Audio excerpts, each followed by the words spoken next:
This show is brought to you by HostBaby.com, web hosting for musicians.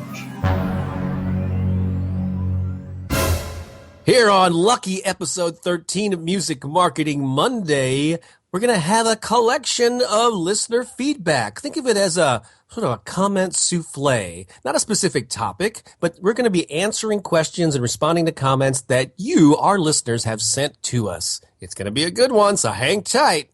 Let's go. Information, inspiration, motivation for the modern musicpreneur. Time to start your week right. Here it comes, Music Marketing Monday, with your host, Bob Baker, Mr. Buzz Factor, and Billy Gryzak. The Music Marketing Mind. Ready? Are you sure? Set. Here it comes. Swing, baby. I can't believe it. You're really listening. I know you're listening.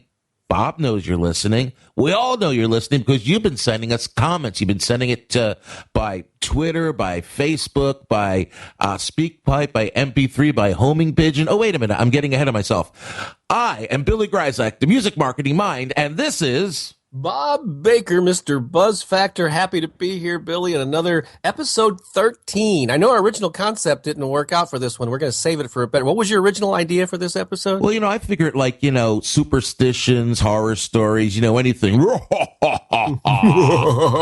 That's right. Something negative. And yeah, we both can. We'll share those. We'll just kind of tease people now about a future episode when we'll talk about horror stories. But it just made more sense because all this feedback that we've been getting to go ahead and address our peeps. And yes, we know that they're listening. And actually, I have a special way. I have a sort of a friend in the NSA. And so I'm actually like a voyeur. I'm watching people listening to us.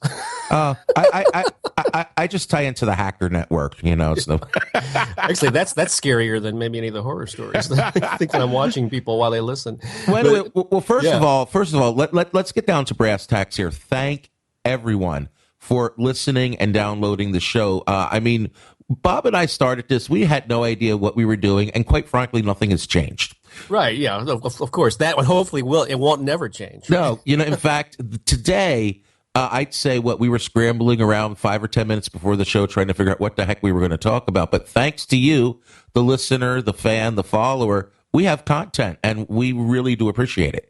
That's right. And we, we've been promoting that SpeakPipe option where people can send us a digital audio message. But actually, our friend Joshua from Australia took it upon himself to not use SpeakPipe, but he created his own audio message that he sent to us, which was, kind of took issue with something that we had covered in an earlier episode about getting gigs.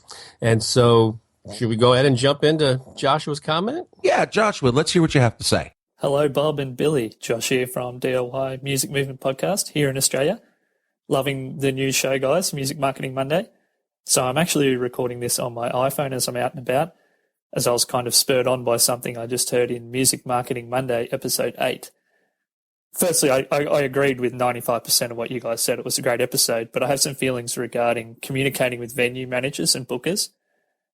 As someone who spent a good half a decade booking hundreds and hundreds of national profile touring shows into a venue, there's actually nothing worse than a band or a manager communicating to me and my staff about any of the following things: how my venue's business model could benefit from their band, their actual projected impact on drink sales, as most artists have no idea about the margins of different kinds of drinks and supplies and all those kinds of things. That's pretty frustrating.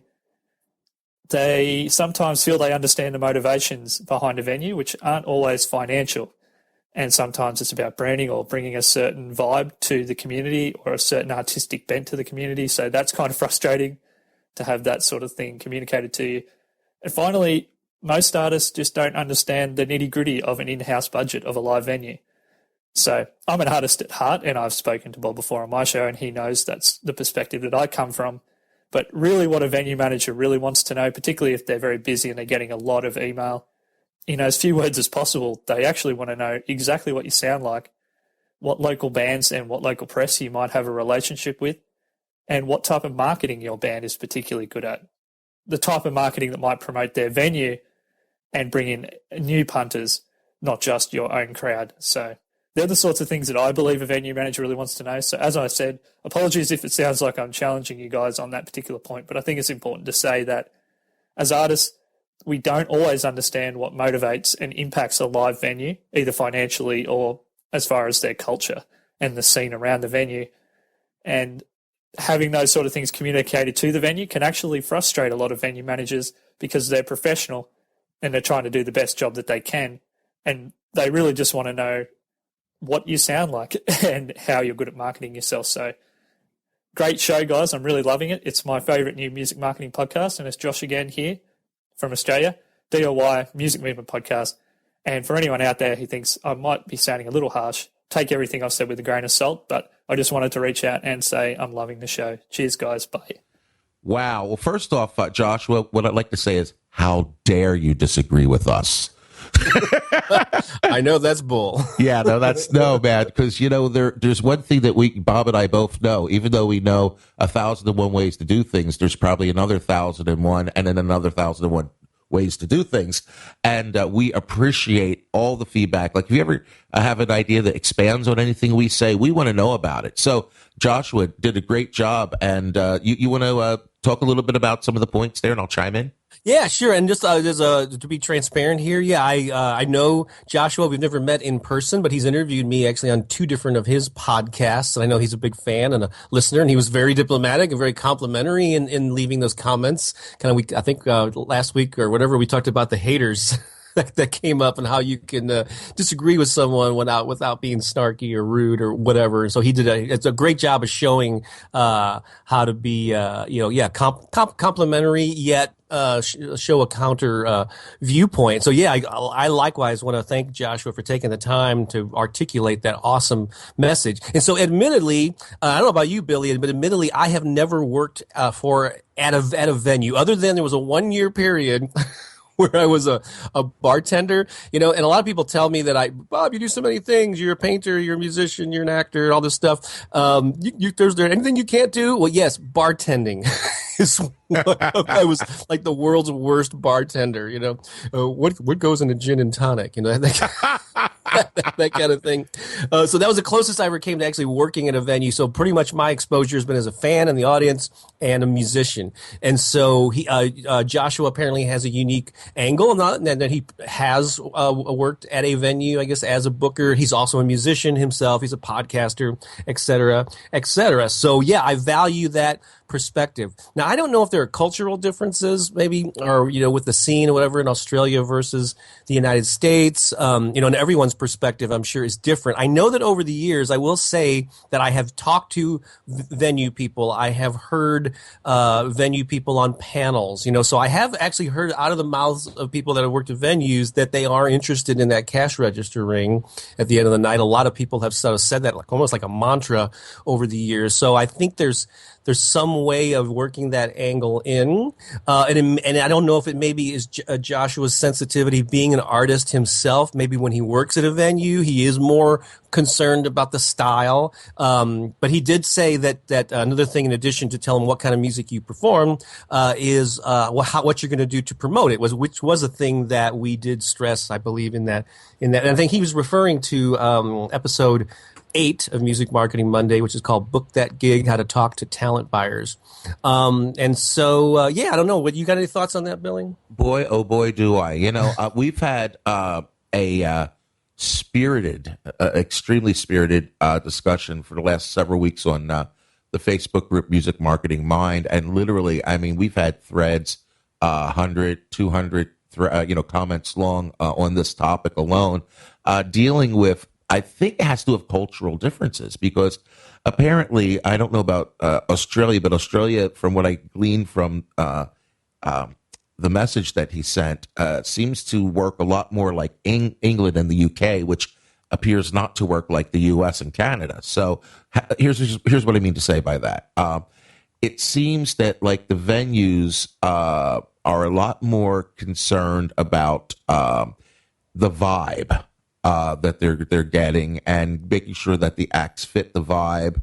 I can't imagine that that making money is secondary. That really shocked me in his message, because you can have the greatest vibe in the world, but if you're not making money and staying in business, you don't have anything. So I find that a little unusual. I can't imagine that if you were able to talk to a venue owner or booker one-on-one in a different realm, instead of the, hey, I want a gig.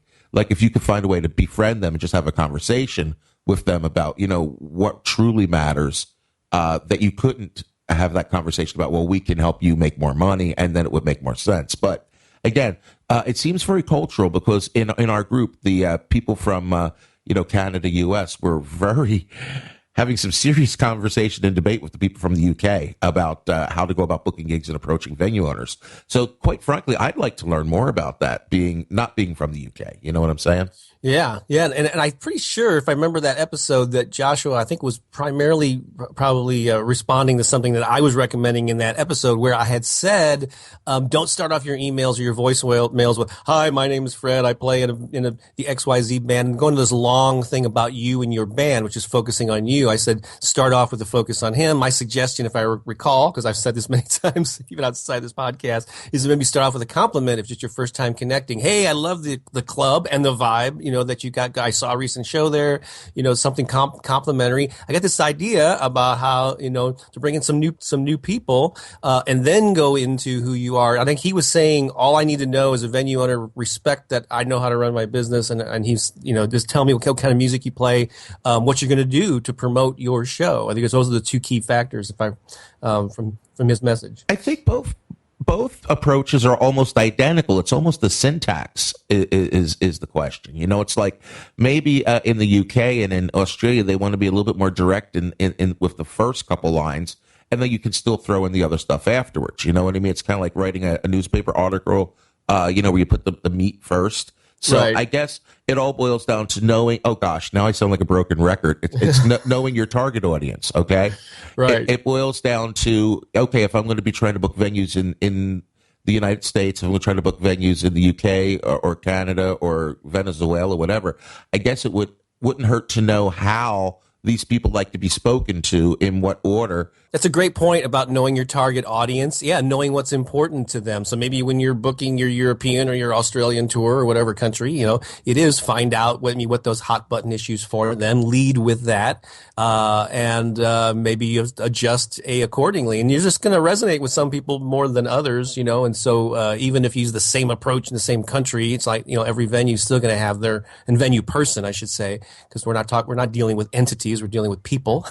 That's correct. They're each going to have their own priorities and then their own lens through which they see the world. And so, but still, it's a great point to that. Yeah, maybe every piece of advice needs to be. I welcome the scrutiny and the alternate perspectives. So I don't know if we clarified anything, but I guess we did. Yeah, there's I think different strokes. Yeah, I think what we said here is that from our experiences, what we're suggesting is viable, and it helps to know if you're going to be going outside your sphere of comfort or your sphere of experience, that you need to know what the rules are, and you need to know who you're talking to and how they want to be talked to. Because, great example here. Okay. I work with schools, and I also work with bars, depending upon which band I'm playing in. Okay. I would never send an email or some type of communication or promo material using the same language to a bar owner that I would be using to a school or an elementary school versus vice versa. You know what I mean?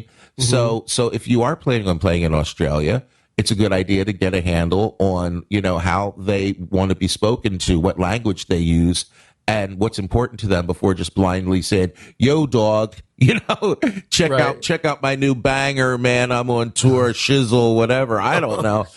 And make sure that you're communicating in the most effective way possible, because a lot of times you only get one shot.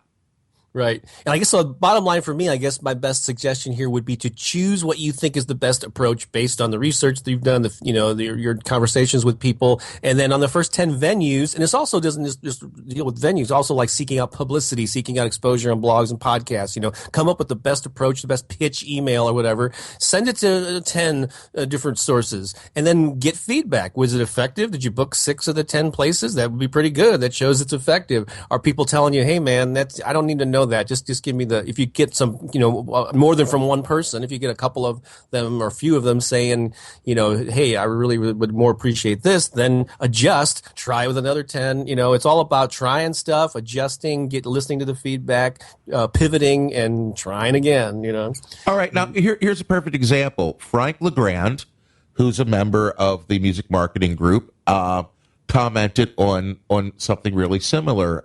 It says here, I rarely go to gigs as a result of email. So he's talking more about bands now sending him emails to go. But this is still a communication issue. Frank's also from the UK. He says, most of the emails I get from musicians are so boringly presented and written that I switch off after the first line and I hit the delete button. I keep telling musicians, don't bury the lead. What do fans want to know about? Next gig date, location, and price of ticket. Not interested in your latest release. Couldn't care less if you got sick on the mat, and so on. If you put in your subject line heading, the Nocturnal Admissions next gig, Saturday 31st, May, Dublin, Castle, 10 p.m. And that's way different than the kind of emails I send out here. Maybe in the UK, people like things a little bit more, what's the word I'm looking for? Straight to the point, cut the fat. I don't know, and I'd like to hear more about that from our listeners. I think you probably mix it up. Yeah, I'm all about, there's really 2 ways to promote these days. And I used to say like the direct approach, have all the facts in it, especially when it comes to search engine optimization. You want to be very obvious about what you're talking about. But also there's something to be said for the mysterious headline or subject line. Maybe just throw one in every now and then. Maybe on those weeks when you don't have a gig and you're going, I don't have anything to say or anything to promote. Well, that's fine. Then like if you got a subject line from an artist that said, you'll never believe the subject line says, you'll never believe what I found in my shoe this morning. You're probably going to open that and tell it it's a funny story. Maybe it relates to a song or maybe it doesn't. But mix it up. Maybe the factual, here's just the facts, ma'am, where we're playing, the who, what, when, where, and why. And on other weeks, do something fun and mysterious and intriguing, Well, sounds great. So what other comments and information? I just want to, there's 2 other comments, but I just want to give a shout out to Christina Fury, who used the hashtag MusicMM on Twitter, and she said, thanks for the podcast and information, and she tagged us both in that. So it was a message to both of us. She was informative and enjoyable, and in parentheses, she put fun with an exclamation point. So yay! That's awesome. There was one person that appreciates our sort of morning zoo type of DJ approach, so we try to make this educational and informative. And then Gary Toth, who I think we've mentioned before, and he chimes in on Twitter and other places.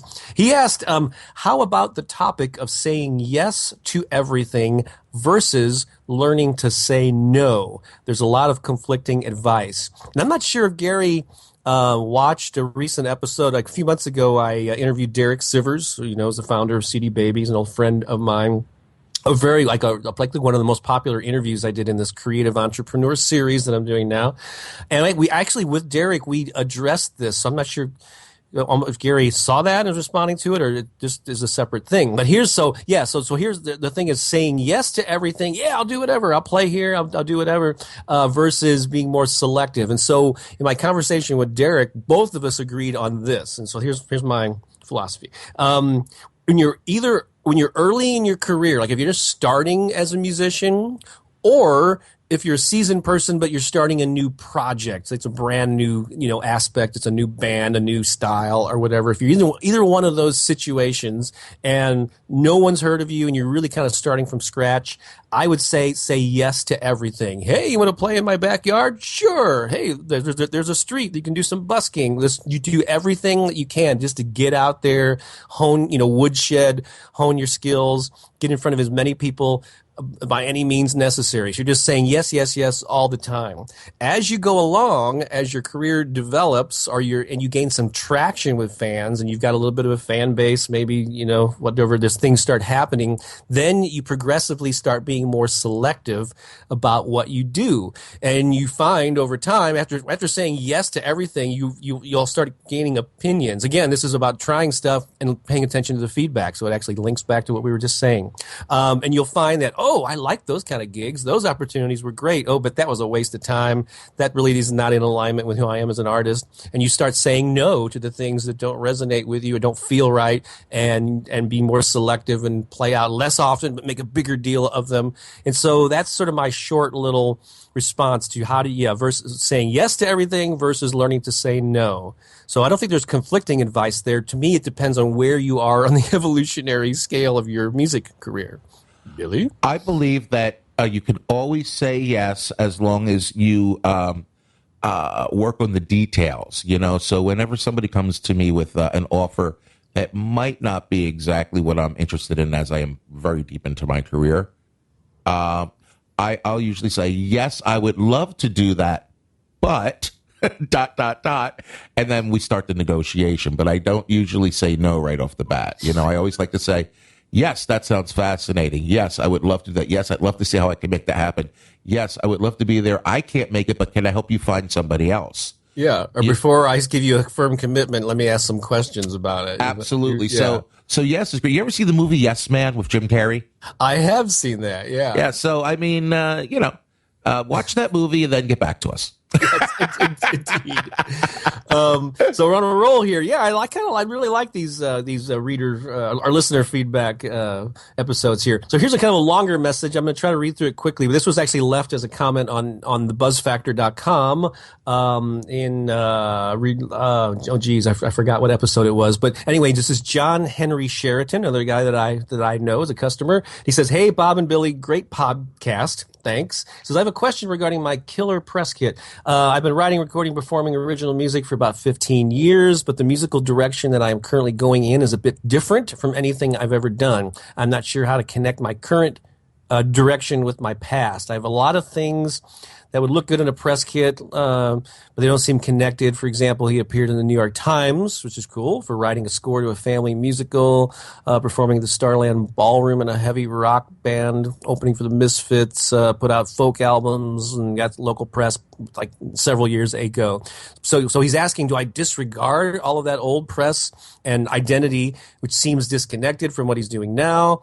Now he's doing more kid friendly, something you can relate to. He's doing more singer songwriter kid friendly songs, and anyway, he's teaching, and so basically this has come up a lot over the years. But an artist either going in a new direction, their old band broke up, and he's starting a new band. And going, do I just start a whole new site and a whole new identity, because it'll confuse those people? So I don't know. I guess I'm talking a lot here. Do you have some?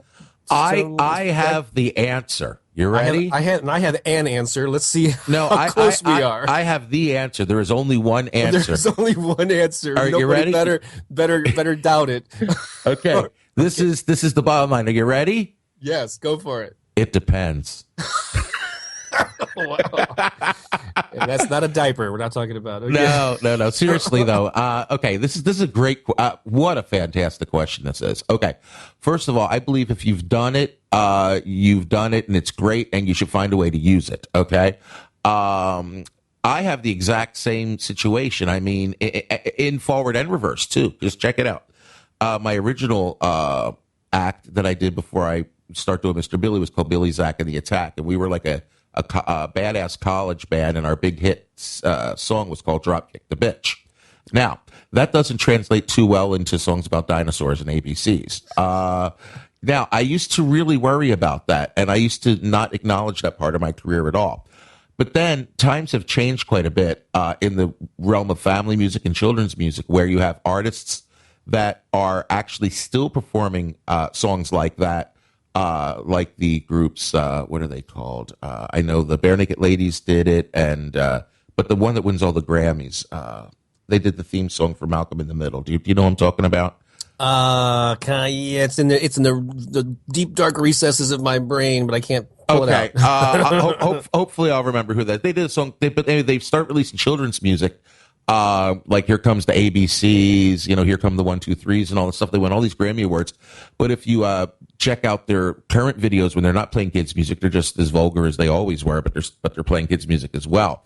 And they use, they market to both, because I think parents now understand that you can play music for grown-ups in a grown-up way, but you can also do music for kids, but you just don't, mix them at the shows. So in that regard, moving, from a career that was not kid-oriented to a kid-oriented career, I think it's perfectly fine to include a lot of that information, because it does show that you've got a background in the business. You've been in it for a while. You've been very successful, and now you're moving on to something else. Or you're doing a lot of different things, which, there's kind of like this Renaissance man thing going on anyway with artists doing a lot of different things.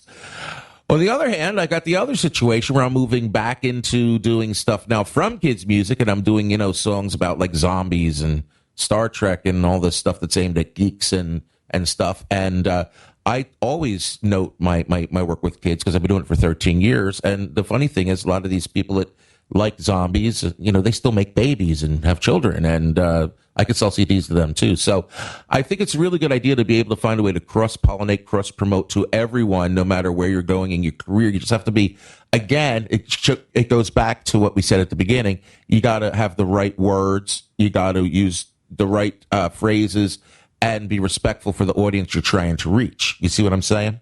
Right. Yeah, I can concur with that. My philosophy is, I guess, very much like yours, is to, it takes so much time and effort to, as we talked about in an earlier episode, to create awareness, is to get people to pay attention to you, that it seems like a really waste to just disregard everything you've done in the past. I think it's a rare incident when what you're doing is so drastic and so you're going to be so offensive to your previous audience, that you would have to separate them. I also get this situation even with non-musical things. Like I have a couple of people or friends, or I've consulted with, who do like health-related things. I think one gal's known as the Ellen's known. Oh yeah, your friend Ellen, isn't she known as the gluten-free diva or something? Yeah.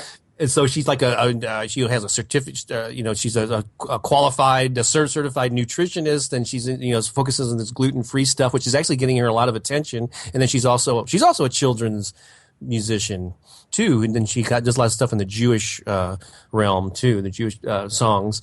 And so I think for a while there, she might have been separating them, like, I don't want to confuse my health people with the music that I do, and vice versa. But I think they could actually feed each other, and those aren't even music related. So I'm all about, this might sound a little woo woo, but I'm all about like leveraging the energy that you have, or anything that you've got that is building momentum, whether it's in the present or the past, can be leveraged. And so I think this kind of relates. I remember I've never done martial arts at all. Another thing I'm horrible at.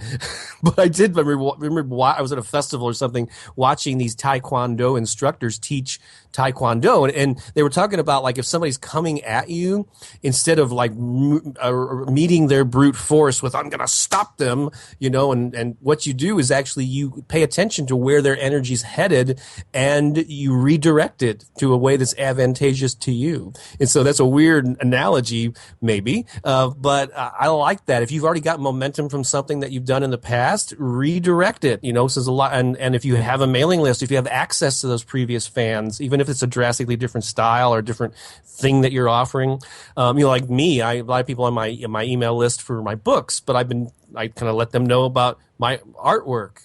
Even I'm starting to do improv comedy workshops and stuff in St. Louis. And so I just, make them aware that I'm a creative person, and hey, if you're interested in this, check it out. Not everybody will, but I don't do it to excess to where it's going to drive people away. But yeah, so I'm all about using that, leveraging anything that you've done, or anything. Even I know also musicians who are also foodies, and they start foodie blogs, and people discover their music by finding them first through their food related blog. So I think use everything that you do and share it and overlap, and it just all cross pollinates. Absolutely. And the name of the band was They Might Be Giants. There. Okay. Is that the song that You're Not the Boss of Me? You're Not the Boss of Me now. Correct. For Malcolm in the Middle. Malcolm I didn't realize. Oh, okay. Yeah. Cool. And what's really interesting about that group is, like I say, they've won Grammys for their kids' records, and they've been around for a zillion years as a alternative, weird, artsy adult rock group. You know what I mean? So.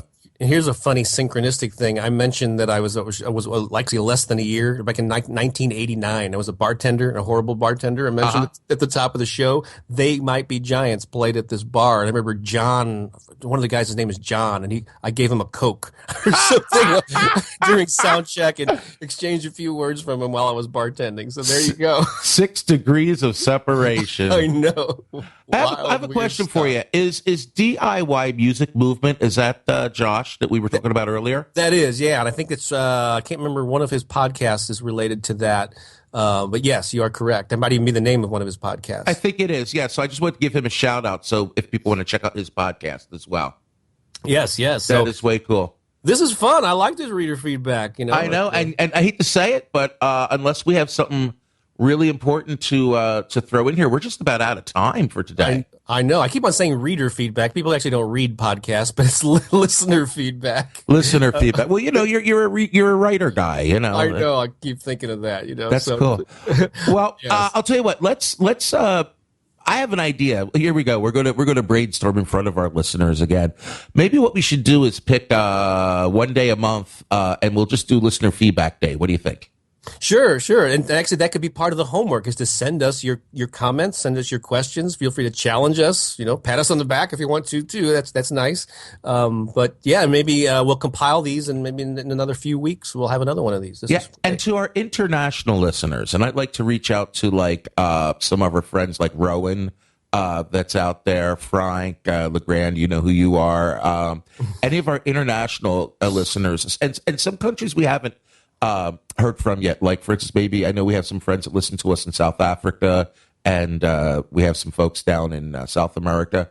I would love to hear from you what the gigging situation is like and how you get gigs, and your best ideas and best practices on how to get work, because we just don't want to help people right here in St. Louis and Wisconsin. We want to help everybody around the world. So maybe you could be part of our international outreach. What do you think? Yes, it's a global morning zoo. I love it. That's beautiful. Okay, so speaking of that, man, what do you got going on for next week, Bob?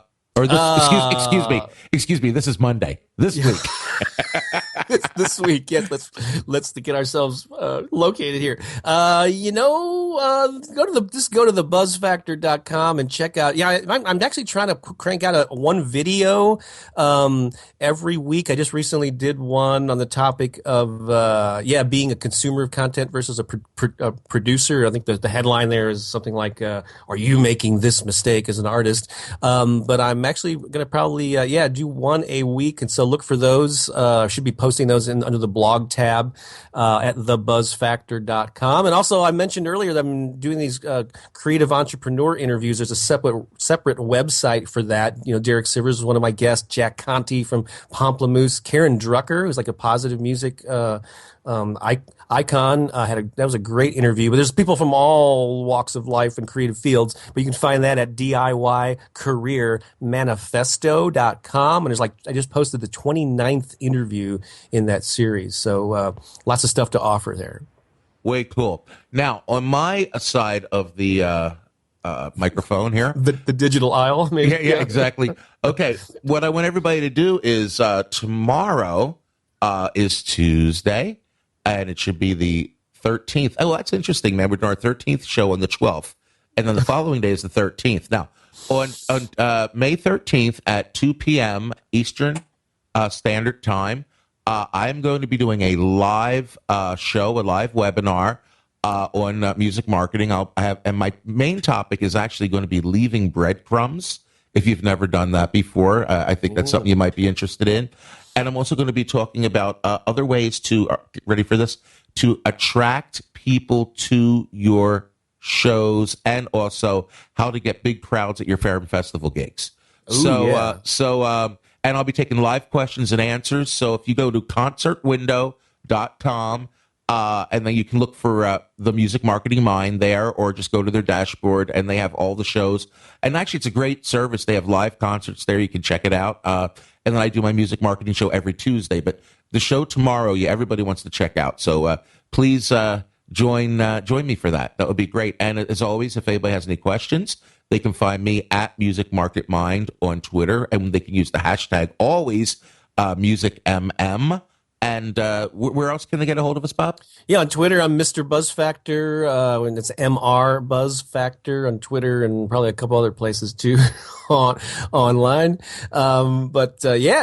Reach out, give us some feedback. I applaud you, Billy, for doing those Tuesday concert window things. That sounds like it's a big hit, and so I'll try to put all these in the show notes if I can keep track of them all on my site. Lots of links to share with people. But this has been fun. Let's do it again next week. What do you say? We should, and we should never plan the shows we don't plan always go so much better. Exactly. Did we plan any of them? I don't think we really have. So that's why they're all so darn good. All right, man. Thanks, everybody. Bye-bye. Have a great day. Have a great week. So long for now. Bye. All right, man. That's a good one.